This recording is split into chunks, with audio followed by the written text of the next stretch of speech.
Hey, Stand Up Retail family. It is your favorite digital mentors. And Ed and I are back with another super quick lesson. But this one I think is really relevant for new leaders or leaders who are struggling to get results through their team or get the results that they feel they deserve.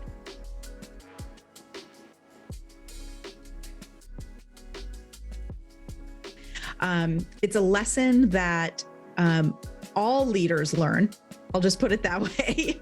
All leaders learn this lesson. And sometimes that can come later in a career than most people think.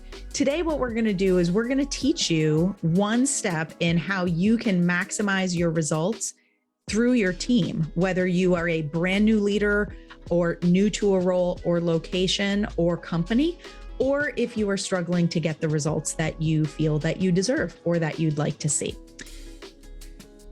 Newsflash, you are going to get asked a ton of questions as a leader, and a lot of them are going to be very vague. Right, Ed? Oh, yeah. Yes. And I would have to say that it was one of the most shocking things that I realized when I got into leadership, because when you aren't in leadership, you are asked very specific things. Mm-hmm. So it's really hard to hear a vague question and know exactly what your boss is asking sometimes. Yeah, exactly. Yeah. And that can be a very frustrating experience, especially for a leader who might be new to a company or new to a role. Sometimes you even feel inadequate, and that's what we want to avoid. So we're going to teach you how to not get caught in the trap of answering these vague questions out of frustration, but we're going to teach you a way that you can be prepared for these types of questions throughout the entire year. But above and beyond that, how you can use that same information from the exercise we're going to walk you through to actually outperform what your boss probably thinks you're capable of when you're in a new role, or showcase that you are changing your results the right way by shifting your perspective to your team. So, Ed, what are some questions that your boss, not recent boss, but your boss is at the beginning of your career? Let's go back to like being brand new leaders, because we've all been in those in that position. What were some of the vague questions that really frustrated you that you felt you answered wrong? Well, I would say it's more so about like these vague questions. They come in many different variations, like, rate your team or tell me about so-and-so on your team. And in your mind, you don't really know what that is. And you, like, without something like this, you start to answer those questions like, oh, she's really great, or she's always on time, or, she always steps in when we need her. You know what I mean? And so those are the things that you start answering in those moments, because it was unexpected. And trust me, I've been there, Carrie's been there, and it happens a lot, especially when you're a new leader. And I've stepped in that poop a lot, I will admit.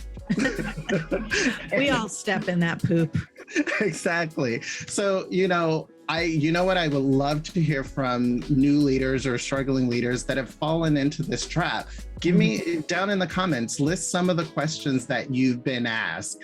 And then, by the end of this video, I'm hoping that we'll be able to answer all those questions for you by simply doing what we call a talent analysis of your team.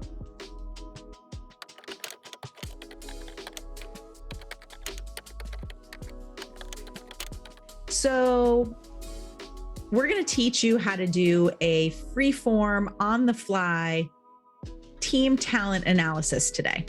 And it's an exercise that has a ton of value and benefits and business cases. And we'll talk about that later. But we're really just going to dig into what is a team talent analysis right now. So Ed, can you just give us a quick overview about what a team talent analysis is? Because talent is kind of a vague word, right? Right. Very, very. So what is it? Basically it's a method that as a leader you will use, that it reviews the talent landscape of your team, and it kind of gives you a pulse of, the successes that are required to make whatever goal that you need to make within your team. Got it. These could be big, they could be small, and you can be it's varying from any type of manager. You could be a leader of a big team, a small team. You could be a single level employee and still use this analysis to help you. Okay. So basically it's getting the right people in the right place. Exactly. To get the right results. Exactly. All right. Well, I think by reviewing the fact that any level of leader, particularly for a new leader or a struggling leader, this is the point of our lesson where we're going to talk about perspective, because it's really easy, particularly if you are a leader who has a larger team underneath you. If you're just stepping into that role, you sometimes can lose perspective because you want to get right to the root of the issue or the challenge, or the obstacle that's stopping you from actually getting the result that you want personally for yourself. And you might skip over your direct reports and go right to what you think the issue is. And that's why a team talent analysis is really critical to be comfortable doing, because as a leader, it helps make sure that your focus stays on the people that you need to be focused on. Right. So the reason I say perspective is important is, Ed could probably give you a really good example of, the type of leader he was when he first started out. I could tell you, I would say, hey, Ed, 1 to 10, how would you rate yourself as a first-time new leader in terms of your effectiveness and success? Yeah, I would definitely say in the beginning, as a new leader, I would probably rate myself on a scale from 1 to 10, probably a 2 or a 3, honestly, looking back now. I mean, Of course, then I didn't think I was a 2 or 3, but now looking back and knowing what I know. What did you think you were? Oh my God, I was an 11. Please, are you kidding me? There's that confidence that definitely got you higher. Exactly. Confidence is what got me higher, but it was what I did with that confidence in that role. And, looking back in retrospect, I was probably like I said, a 2 or 3. It was tough. It was not what I was expecting going into that role. And it took me a while to get there. Did you have the right perspective? Do you think you looked at your job from the right angle from the get-go? And if you didn't, what was missing? What do you think was missing? What weren't you? I will tell you, for me, when I went into the job, it was about me. It was always all about me. It was about you hitting your success. Numbers. Yes, and I thought that the only way that I could get those numbers was I became a manager because the only way that I could get that numbers or be that successful was me. I was the only one that can do that because I controlled that, and it took over. It took over me as a beginning manager. So so you don't think you had the right perspective because you were just focused only on yourself and your efforts and your skill and you actually doing the thing that got the result. Yep, exactly. That's what I mean by new leaders falling into this perspective trap. We'll just call it a perspective trap. Yeah. Being a leader means it's not about you. And the hard lesson we talked about at the very beginning is when your boss or somebody even higher than your boss looks you square in the eye and says, hey, stop. It's not about you. Yeah. And that is a turning point for, I would say, probably every leader in their career. Yep. Ed, how far into your career do you think, in years, terms of years, how long did it take you to have that realization? Not that, I mean, you may have been told that, but like to actually understand it and shift how you led. Yeah. It was honestly, it was probably about probably about my 5th year into it is when I realized that was when I was hit with that brick wall, that it wasn't about me. So you weren't figuring out how to get the right people in the right place to get the right results. Nope. Because I was trying to get myself in the right place. You know what I mean? It was all about focusing on me. And the interesting thing is, for 4 or 5 years, even if I look back on it, there may have been moments throughout that, but I didn't identify with those moments because no one pointed them out to me until 5 years later. Yeah. Yeah. I think, the purpose of this quick lesson is to teach new leaders or people who are struggling and getting results that they feel should be better because they want the results to be better. If you're a struggling leader or a brand new leader, this lesson is for you.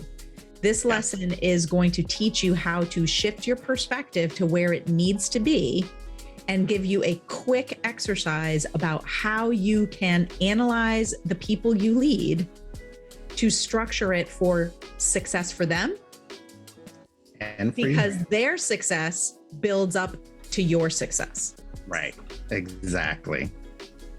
So doing this Freeform or on the fly version of a team talent analysis is super easy. It's really just 3 steps. Because ultimately a team talent analysis is a lot simpler and easier than probably your employer makes it seem. Particularly if you are a new leader and you're unfamiliar with their systems or their processes or their language or their lingo. Like, you don't need to know any of that stuff to be able to do the exercise that we're going to walk you through. And like I said, it's 3 steps. So simple. What it is number 1, you got to pull together all the relevant metrics. Okay. Or KPIs or results or whatever your organization calls it. What do I mean by round up all the metrics, Ed?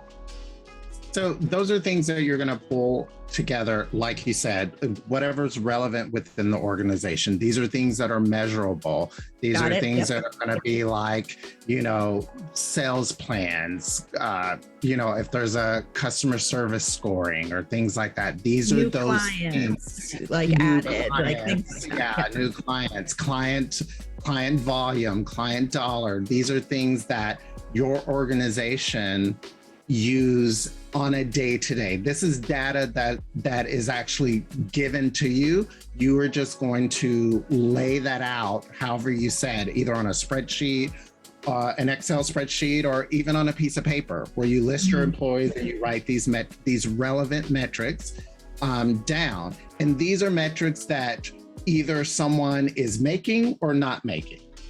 Yep. Does that make sense? Yeah. So this is not a process where you're going to be ranking someone, perfect and, a 1, 2, 3. This is a metrics they're either making it or not making. So this is truly like numerical. Right. Like exactly. Yes, like almost like a yes, no, or, exactly. Or if they did, like, we'll use sales plan. We'll use or sales goal. If they met it, they were 104%. If they didn't meet it, they were negative 5% or whatever. Exactly. But there's all sorts of different metrics, right? And some members of your team might not actually have the same measurables that they are responsible for. And I would be afraid of that. You don't need to make a different spreadsheet for every type of or group of people that you oversee, you can put them all on this one piece of paper, and don't be afraid to say like, well, if somebody is not responsible for, cleanliness score of our bathrooms, I'm just making something up. Or if it's not relevant for them to make sure that you stay on budget for office supplies, right? But it is for your administrative executive or your administrator or your administrative employee, Right. you can put NA next to anybody that it Right. doesn't apply to. Because, and I really like the way that you said that you're not going to rank them, because you may say like, well, maybe I want to find out who rank them in order of the best performance in sales to goal. This isn't that point. Or maybe I want to rank them in, the best employee engagement, score or what have you. But it kind of gives you this ability to just be unbiased and just like say, this is who, and this is what the static black and white result is. There's no subjectivity to it at all. This is the result, the person, right? Yep. I like that.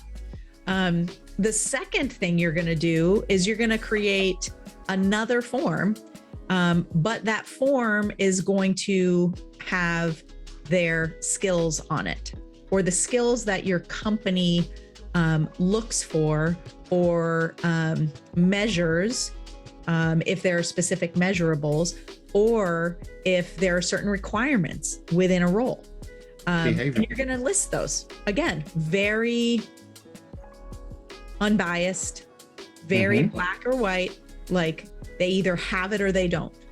Yep. And these are the skills, like are proactive, good communicator. Like I'm just picking some soft skills, but like those might be like engages with their team, trusts, meets expectations. Like those might be, just some random examples of some skills, but you're not going to rank them, but you are going to rate them. Yeah. You want to know, out of the 10 people that you have, how are they at effective communication? Where do they fall? Yeah. 1 to 10, 1 being they're very challenged, 10 being they're masters at it. Right. And again, this is non-judgmental. This is, have they exhibited this, based on observations? Has it helped them? Has it hurt them? And again, you could be able to rank them in the future based on, if you need to find out who your best communicator is, you can go and then say, well, this is my best communicator. This is the person I want to spearhead this campaign or run this event or address, a client group, because it allows you that snapshot of skills in one place, that where you don't have to kind of go back and fumble through it on the fly. And the last thing you're going to do, number 3, is you're going to make one last little list or one last spreadsheet. And it really is, and this is the only one that I feel is somewhat subjective, but it's also fact-based, which is why it's number 3. You do this one last. Yeah. Number 3 is you want to take your list of your team and you want to state what you feel their potential is.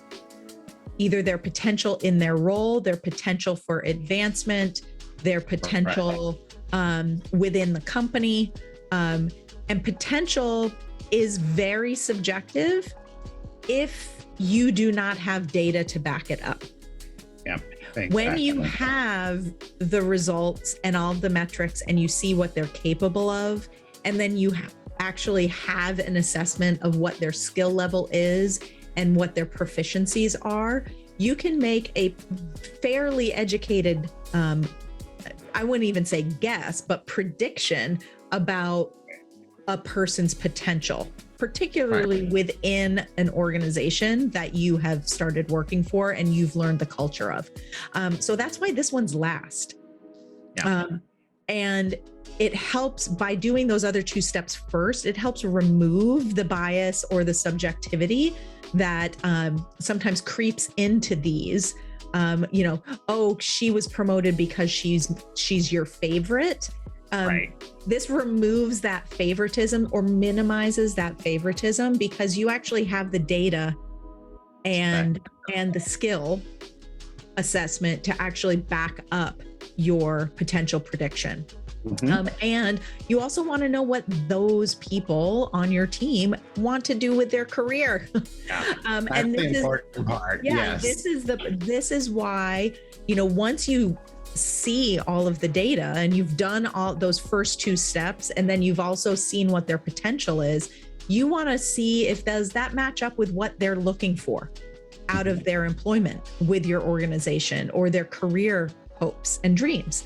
And their goals. So that's why that step is number 3, because you can't really answer those questions until you've put in the work and gathered the data. And that's the assessment, Ed. I mean, is there any other relevant information for, this is the base data that you need to be able to actually go to whatever your organization's form or program or process is, and then you just convert it into the right language, or the right rating system, or the right template, on the HR system. So I think this is the data that if you are comfortable doing this, like on the fly, whether it's monthly or quarterly, you're no longer going to feel like you don't know what to do or how to affect change and drive different results through your team. So true. So true. One quick thing, Carrie, is that also, when you're a new leader and you're having a conversation with someone about their progression or where they want to go, it's so much easier as the new leader in a team because you have the data to back it up when you're having that conversation. You may have a new team that people don't really know you, and they'd be like, well, how do you know this about me? And it's because I have this data. And this data is not just, you can share this data. This data it's for you to know and understand your team, yes, but it's also stuff that you can share with someone you're developing. Yeah, I think this is a great way to actually be able to connect with your team quickly, is by being able to do the data analysis up front and then have that personal conversation about career and potential as an actual conversation. And it becomes a lot more powerful because you as the leader have kind of put in the work, and it doesn't come across as an awkward.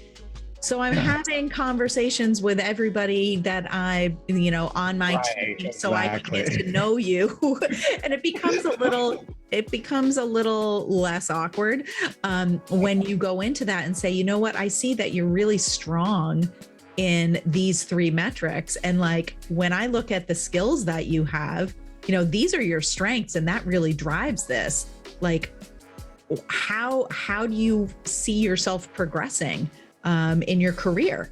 Like, that's a much more powerful conversation than, hi, this is, I'm your new boss, and let me tell you about myself. Okay, now you tell me about you. Like, that's awkward. That's very awkward. So, or, like you said, you're not having that conversation. Or how many times have you sat in that type of conversation, and the person across from you is like, oh, you're only saying this because you don't like me, and so is your favorite. Yeah. So, I think those 3 steps, keep it simple. Just keep it super simple. That's why this is an exercise that you can do whenever you want. And if you are an existing leader and you are not getting the results you think you deserve, it might be because your perspective needs a little bit of a shift. And this is how you shift your perspective. This is an unbiased and non-subjective way for you to shift your perspective back to your team and see what they need to be successful in order for you to be successful, and get the results that you want. So that's how you do it. So recapping today's exercise quickly, it's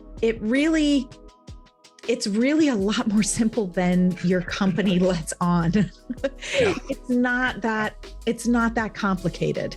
And as a new leader, you always feel like things are very complicated. So you get lost in the process, not the purpose. Ooh, that's a really good catchphrase. Don't get lost in the process. Stick to the purpose and have the right perspective, because really what a team talent analysis is doing is helping you answer these questions. Are your people performing? Are they learning? Are they in the right place or in the right role? Where can they go? How long is it going to take them to get there? What do they need to reach their potential?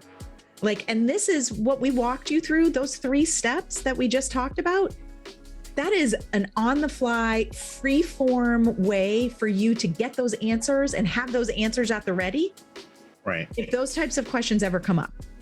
And those are questions that actually a leader who is successful is constantly asking themselves. You're constantly asking, are my people performing? You're constantly asking, what do they need? And if you don't have that data on the fly, you're going to be scrambling. Yep. And you're probably going to be wasting time. So getting used to doing this is a wonderful, wonderful tool to kind of have in your back pocket.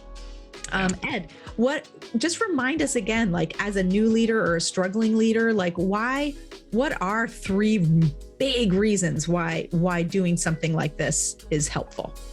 Yeah, I mean, to give you 3 reasons, I would say that the first one would be the fact that it gives you a formula that you can use monthly, quarterly, yearly, and it's created by you.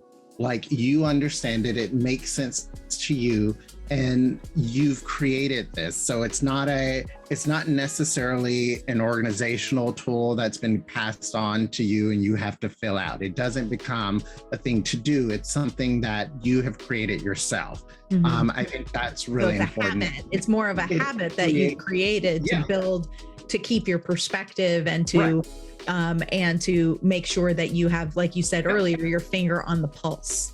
Exactly. And it's an easy roadmap for you and your team. I would say second thing is that it helps minimize the bias, as we've said before. So it gives you a constant rating and a benchmark of your skills and your behaviors and a baseline of your team. And like you said, you have that data. It gives you data, and you can leverage this with developing someone, or, looking at why you didn't make a result that, or a metric that your company is expecting you to make. You're controlling the controllables. Yeah. You're not looking at those outside reasons to why you didn't make the thing. Yeah. You're not being excuse-based. You're being proactive about what you can control. Yeah. Yep. And thirdly, and probably the most important one, is that it helps lower the turnover rate within your team, which is very important. People forget about the retention part, and especially new leaders forget how important retention is. Yeah, it's very important, and you don't realize the time and effort. I'm not saying that hiring someone new into a new role is not a good thing.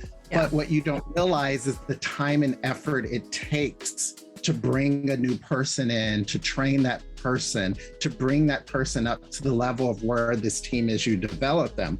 Whereas where if you've gone through these processes, then you know that when someone moves, you always have a succession plan. There's always a plan for any type of movement. Yeah. And that helps keep your turnover rate very low. And I think that's probably one of the things as a new leader we miss. Yeah, I think it takes years to understand. And as you progress in your leadership career, the higher you get, the more you realize retention is an indicator of organizational success, above and beyond simple metric results. And it speaks to culture, like organizational culture, but it also speaks to engagement, workplace satisfaction, all of those type of more softer skill proficiencies and measurables that really are about the humanity of a company that you work for. Exactly. That retention number can become your what is the word I'm looking for? It can actually become a beacon of the type of leader you are. You are, yeah. And if someone has a high turnover rate, assumptions can be made. You know, that you're either tough to work for, or you're not the style, you don't match with a company's organizational culture. But if you have a great retention rate, it means your people are happy.